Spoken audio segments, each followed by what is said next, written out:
Brilliant stuff. Thanks, Nadia. Now then, we all know that as we get older, our bodies wear out, but it's quite a shock to be told that you need a new hip when you're only 33.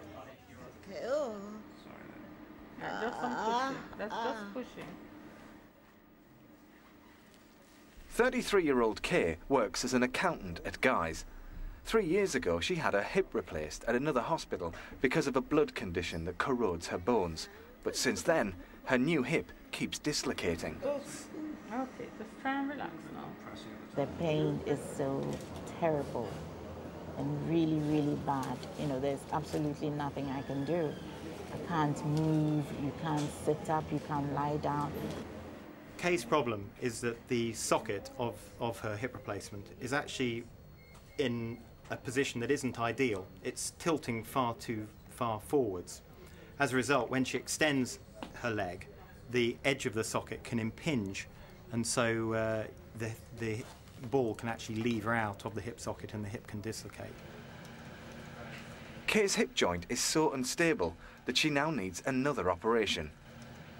Either I have that or I live in fear of dislocating my hip, and it could be anywhere. I could be driving, I could be crossing the road, you know, I could be in a really dangerous place and it will dislocate. What we're going to do is we're actually going to take the old socket out and actually put a new one in, a slightly bigger one, in a much better and correct position. I expect that she will feel that the hip is much more stable and make things much easier for her, and she'll have a great cloud lifted from her that her hip is about to dislocate any moment.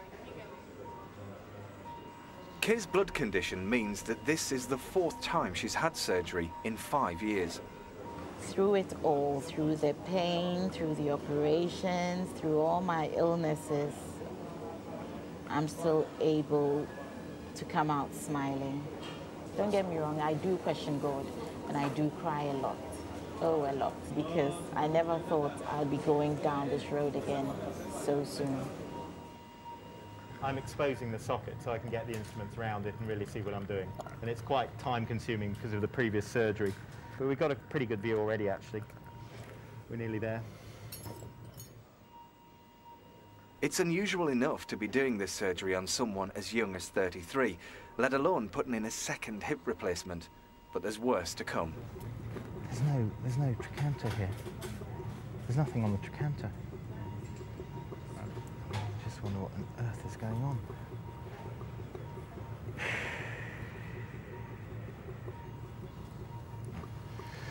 Not sure I can make this any better, to be quite honest. Let's have a buzzer anyway. Thanks. The muscles that should support Kay's hip have wasted away. Her chances of a full recovery have just been drastically reduced. Surgeon Marcus Banks is shocked at the state of the muscles that run between Kay's leg and pelvis. They should help stabilise her hip, but they appear to have become detached and shriveled. There's a fundamental problem with the muscle attachments, and once they come off, they never really reattach. So this is a bit depressing because you know, it reduces the success rate of this surgery from sort of 80 to 90% to probably about 50-50. But for now, Mr. Banks concentrates on removing the old hip joint. The liner that has been holding the ball in place is looking battered from all Kay's dislocations. Indeed, I can see a sort of a groove at the back of it where the neck of the hip replacement has been levering on the edge of the liner here and flicking the hip out. So I can see there's damage to the liner there. That's very clear. So the next thing I need is a screwdriver, please. After an hour and a half's hard work, it's time for the new socket to be installed. The bone loves growing into this. It thinks it's growing onto another bit of bone. This is the important bit because I've actually got to get the socket in the correct orientation compared with its predecessor. With the new joint in a better position, Kay's recovery will depend on Mr. Banks' best efforts to reattach what remains of her wasted hip muscles. I'm going to try and see if I can get some of those to reattach or at least work in a better mechanical environment.